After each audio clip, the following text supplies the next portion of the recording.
안녕하세요, 여러분. 오늘도 저와 함께 해주셔서 감사합니다. 혹시 여러분은 요즘 퇴직 후 건강보험료 때문에 걱정이 많으신가요?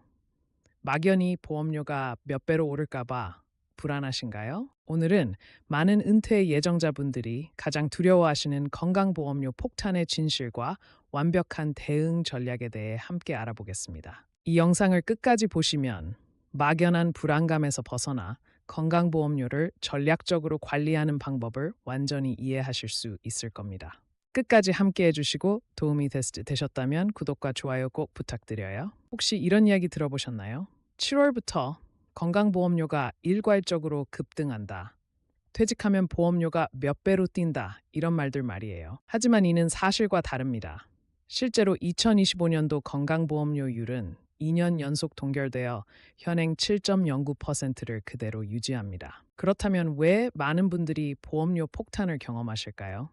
진짜 원인은 바로 개인의 신분 변화에 있습니다. 직장 가입자나 피부 양자에서 지역 가입자로 전환되는 과정에서 발생하는 예측 가능한 재무적 충격인 것입니다. 건강보험료 폭탄을 유발하는 핵심적인 두 가지 상황을 먼저 이해해야 합니다. 첫 번째는 피부 양자 자격 상실의 충격입니다.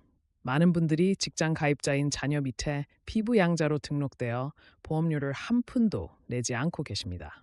그런데 퇴직 후 국민연금 등 공적연금을 받기 시작하면서 강화된 소득 기준을 초과하게 되면 갑자기 상당한 금액의 월 보험료를 부과받게 됩니다. 두 번째는 지역 가입자로의 전환입니다.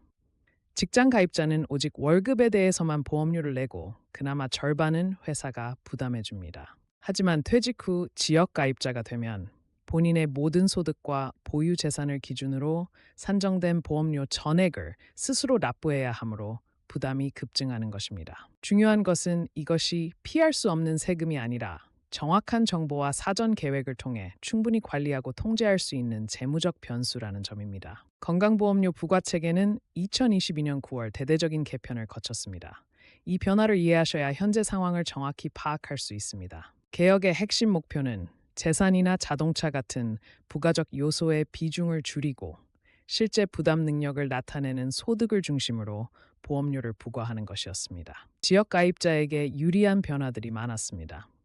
재산 공제가 기존 최대 1,350만 원에서 일괄 5천만 원으로 대폭 확대되었고요. 561만 세대가 평균 월 3만 6천 원 보험료 인하 효과를 받습니다. 복잡한 등급별 점수제도 폐지하고 소득의 일정 비율로 부과하는 정률제를 도입했습니다. 하지만 고소득자에게는 부담이 증가했습니다. 직장 가입자의 경우 월급 외 임대, 이자, 배당 소득 등의 추가 보험료를 부과하는 기준이 연소득 3,400만 원에서 2천만 원으로 낮아졌거든요. 피부 양자 자격을 유지하기 위한 소득 기준도 강화되었습니다. 이것이 바로 많은 은퇴자분들이 직면한 새로운 재무 환경의 핵심입니다. 정부는 2024년 2월 은퇴자와 자영업자를 위한 추가적인 부담 완화 조치를 단행했습니다. 4천만 원 이상 차량에 남아있던 자동차 보험료가 완전히 폐지되었습니다. 이로써 9만 6천 세대가 월 평균 2만 9천 원의 보험료를 절감하게 되었습니다. 가장 파급력이 큰 변화는 재산 기본 공제 2배 확대입니다. 재산 보험료 산정 시 적용되는 기본 공제액이 기존 5천만 원에서 1억 원으로 2배 상향되었습니다. 333만 세대의 보험료가 월 평균 2만 5천 원 인하되는 효과를 가져왔습니다. 예를 들어 재산세 과세 표준이 1억 원인 가입자의 재산 보험료는 이 조치로 인해 0원이 되었습니다. 이러한 일련의 개혁은 집은 있지만 현금은 부족한 은퇴자들에게는 유리한 변화입니다. 하지만 동시에 소득, 특히 피부양자 자격과 직결되는 소득 기준을 더욱 엄격하게 적용하는 결과를 낳았습니다. 월 보험료, 0원의 혜택을 누릴 수 있는 피부양자 자격은 은퇴자에게 가장 효과적인 절감 전략입니다.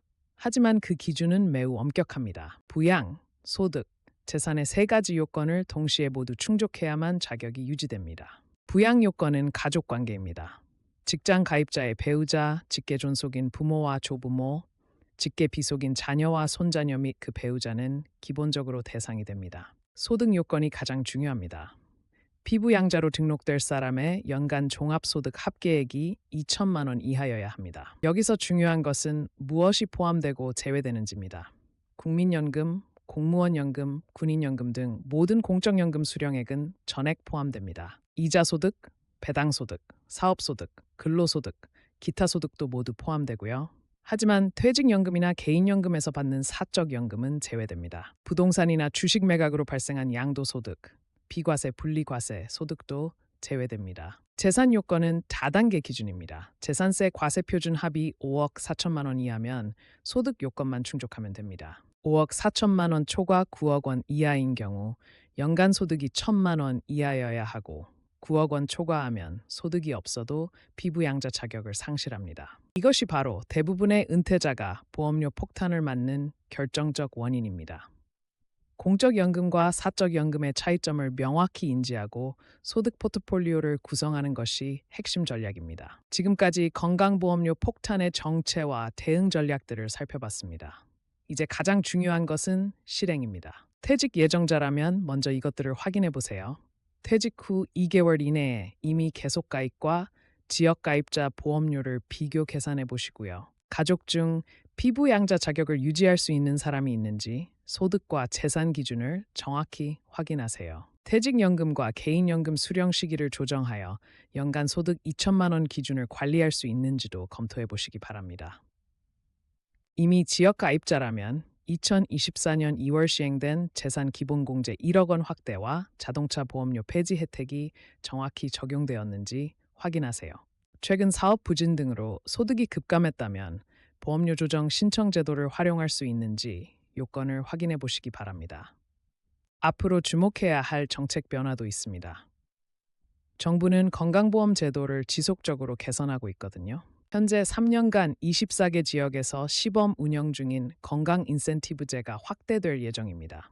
건강검진을 성실히 받고 건강관리를 잘하는 분들에게는 보험료 할인 혜택을 주는 제도입니다. 의료진의 상담과 교육에 대한 수가를 신설하여 단순한 치료를 넘어 예방과 관리 중심의 의료 서비스로 전환하고 있습니다. 이는 장기적으로 의료비 부담을 줄이는 방향으로 작용할 것입니다. 궁극적인 노후지에는 국민건강보험료를 고정된 세금이 아닌 관리 가능한 부채로 인식하는 데서 출발합니다. 실제로 공적연금 2천만 원 기준으로 피부양자에서 탈락한 분들이 지난 2년 반 동안 31만 명에 달한다는 통계가 이를 증명합니다. 하지만 이 중 상당수는 오늘 말씀드린 전략들을 미리 알고 준비했다면 충분히 피할 수 있었던 상황들입니다. 제도의 규칙을 정확히 이해하고 공단이 제공하는 도구를 적극적으로 활용하며 인생의 변화에 맞춰 한 발 앞서 계획을 세우는 것이 핵심입니다. 막연한 불안감에 휩쓸리지 마시고 오늘 영상에서 말씀드린 구체적인 전략들을 하나씩 실행해 보시기 바랍니다. 다음 영상에서는 의료비 절약에 숨겨진 비법들을 공개할 예정이니 구독과 알림 설정 꼭 부탁드립니다. 여러분의 안정적인 노후를 진심으로 응원합니다. 오늘도 끝까지 함께 해주셔서 감사합니다.